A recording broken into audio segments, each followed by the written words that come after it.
INDA ಒಕ್ಕೂಟದಲ್ಲಿ ಮತ್ತೊಂದು ಭಾರೀ ಬಿರುಕಾಗಿದೆ. ಕಾಂಗ್ರೆಸ್ಗೆ ಕೈಕೊಟ್ಟು ಎಲ್ಲಾ 42 ಕ್ಷೇತ್ರಗಳಿಗೂ ಟಿಎಂಸಿ ಟಿಕೆಟ್ ಅನ್ನು ಘೋಷಣೆ ಮಾಡಿದೆ. ಐಎನ್ಡಿಎ ಒಕ್ಕೂಟದಲ್ಲಿ ಮತ್ತೊಂದು ಬಿರುಕು. ಇದೀಗ ಎಲ್ಲಾ 42 ಕ್ಷೇತ್ರಗಳಿಗೂ ಟಿಎಂಸಿ ಟಿಕೆಟ್ ಅನ್ನು ಘೋಷಣೆ ಮಾಡಿದೆ.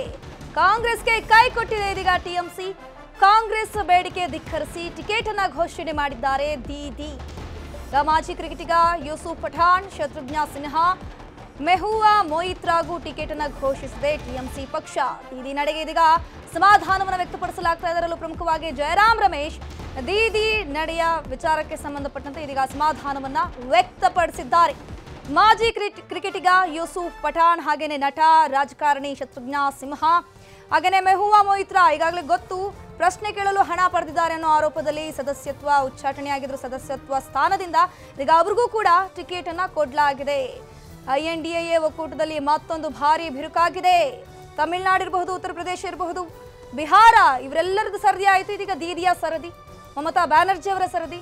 ಈಗ ಮಾಜಿ ಕ್ರಿಕೆಟಿಗ ಯೂಸುಫ್ ಪಠಾಣ್, ಶತ್ರುಘ್ನ ಸಿನ್ಹಾ, ಮೆಹುವಾ ಮೊಯಿತ್ರಾಗೆ ಟಿಕೆಟ್ ಅನ್ನು ಘೋಷಣೆ ಮಾಡಿದ್ದಾರೆ. ಒಟ್ಟು 42 ಕ್ಷೇತ್ರಗಳಿಗೂ ಕೂಡ ಟಿಎಂಸಿ ಟಿಕೆಟ್ ಅನ್ನು ಘೋಷಣೆ ಮಾಡಿರುವಂತದ್ದು. ಚಿಕ್ಕಮಗಳೂರಿನಲ್ಲಿ ಶೋಭಾ ಕರಂದ್ಲಾಜೆ ವಿರುದ್ಧ ಗೋ ಬ್ಯಾಕ್ ಅಭಿಯಾನ ಮುಂದುವರೆದಿದೆ. ಚುನಾವಣಾ ವೀಕ್ಷಕರ ಮುಂದೆಯೇ ಕಾರ್ಯಕರ್ತರು ಅಸಮಾಧಾನವನ್ನು ವ್ಯಕ್ತಪಡಿಸಿದ್ದಾರೆ. ಶೋಭಾ ಕರಂದ್ಲಾಜೆಗೆ ಟಿಕೆಟ್ ಕೊಡಬೇಡಿ ಅಂತ ಚುನಾವಣಾ ವೀಕ್ಷಕರ ಮುಂದೆ ಕಾರ್ಯಕರ್ತರು ಆಗ್ರಹ ಮಾಡಿರುವಂಥದ್ದು. ಯಾವುದೇ ಕಾರಣಕ್ಕೂ ಟಿಕೆಟ್ ಕೊಡಬೇಡಿ. ಮೈಸೂರಿನಲ್ಲಿ ಪ್ರತಾಪ್ ಸಿಂಹ ಬೇಡ ಅಂದ್ರೆ ಇಲ್ಲಿ ಶೋಭಾ ಕರಂದ್ಲಾಜೆ ಕೂಡ ಬೇಡ ನಮಗೆ, ಹೀಗಂತ ಚುನಾವಣಾ ವೀಕ್ಷಕರ ಮುಂದೆಯೇ ಕಾರ್ಯಕರ್ತರು ಅಸಮಾಧಾನವನ್ನು ವ್ಯಕ್ತಪಡಿಸಿದ್ದಾರೆ, ಆಕ್ರೋಶವನ್ನು ವ್ಯಕ್ತಪಡಿಸಿದ್ದಾರೆ. ಮೈಸೂರಿನಲ್ಲಿ ಪ್ರತಾಪ್ ಸಿಂಹ ಬೇಡ ಅನ್ನೋ ಕೂಗಿ ಯಾವ ರೀತಿ ಕೇಳಿ ಬರ್ತಾ ಇದೆಯೋ ಅಲ್ಲವರು ಬೇಡ ಅಂತಂದ್ರೆ ಇಲ್ಲಿ ಶೋಭಾ ಕರಂದ್ಲಾಜೆ ಕೂಡ ಬೇಡ.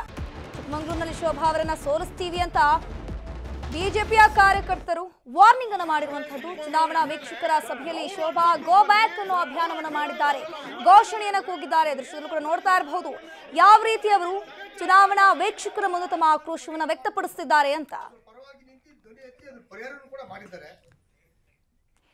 ಇನ್ನು ಟಿಕೆಟ್ ಬಗ್ಗೆ ಸಿಟಿ ರವಿ ಅವರು ಕೂಡ ರಿಯಾಕ್ಟ್ ಮಾಡಿದ್ದಾರೆ. ಯಾರನ್ನೇ ಅಭ್ಯರ್ಥಿ ಮಾಡಿದ್ರು ಕೂಡ ಬಿಜೆಪಿಗಾಗಿ ಕೆಲಸವನ್ನು ನಾವು ಮಾಡಬೇಕು. ಮೋದಿ ಅವರೇ ನಮ್ಮ ಅಭ್ಯರ್ಥಿ ಅಂತ ಕೆಲಸ ಮಾಡಬೇಕು. ಅವರನ್ನ ಮೋದಿ ಅವರೇ ನಮ್ಮ ಅಭ್ಯರ್ಥಿ ಅಂತ ಭಾವಿಸಿ ನಾವು ಕೆಲಸವನ್ನು ಮುಂದುವರಿಸಬೇಕು. ಅಲ್ಲದೆ ವಿಧಾನಸಭೆ ಸೋಲಿನ ಬಗ್ಗೆ ನೋವನ್ನು ವ್ಯಕ್ತಪಡಿಸಿದ್ದಾರೆ ಸಿಟಿ ರವಿ ಅವರು. ನಾನು ಇದು ಯಾವುದನ್ನು ಸಾರ್ವಜನಿಕ ಚರ್ಚೆ ವಿಷಯವನ್ನಾಗಿ ಮಾಡೋಕ್ಕೆ ಬಯಸೋದಿಲ್ಲ. ನನ್ನ ಗ್ರಾಚಾರ ಸರಿ ಇರಲಿಲ್ಲ, ನನ್ನದೇ ಏನೋ ತಪ್ಪಿರಬೇಕು ಅಂತ ನಾನು ಈಗಾಗಲೇ ಹೇಳಿದ್ದೇನೆ. ಯಾಕೆಂದರೆ ನನಗೊಂದು ಅತಿ ವಿಶ್ವಾಸ ಇತ್ತು. ಅದೇನು ಅಂತಂದರೆ ಇಷ್ಟೊಂದು ಕೆಲಸ ಮಾಡಿದ್ದೀವಿ, ಅದು ಮೆಡಿಕಲ್ ಕಾಲೇಜು, ಹೈವೇ, ಕುಡಿಯೋ ನೀರು, ಕೆರೆ ನೀರು ತುಂಬಿಸಕ್ಕಂಥ ಯೋಜನೆ, ವಿವಿಧ ಸಮುದಾಯಗಳಿಗೆ ಸಮುದಾಯ ಭವನಗಳು, ನಿವೇಶನ ರೈತರಿಗೆ ನಿವೇಶನ, ಸ್ಲಮ್ ಬೋರ್ಡಿಂದ ಮನೆಗಳು, ಇವೆಲ್ಲ ಮಾಡಿದ್ರಿಂದ ಜನ ನಮ್ಮನ್ನು ಕೈ ಬಿಡೋದಿಲ್ಲ ಅಂತಕ್ಕಂಥ ಒಂದು ಅತಿ ವಿಶ್ವಾಸ ಇತ್ತು. ಅತಿ ವಿಶ್ವಾಸವು ಕೆಲವೊಮ್ಮೆ ಈ ರೀತಿ ಸೋಲಿಗೆ ಕಾರಣ ಆಗುತ್ತೆ.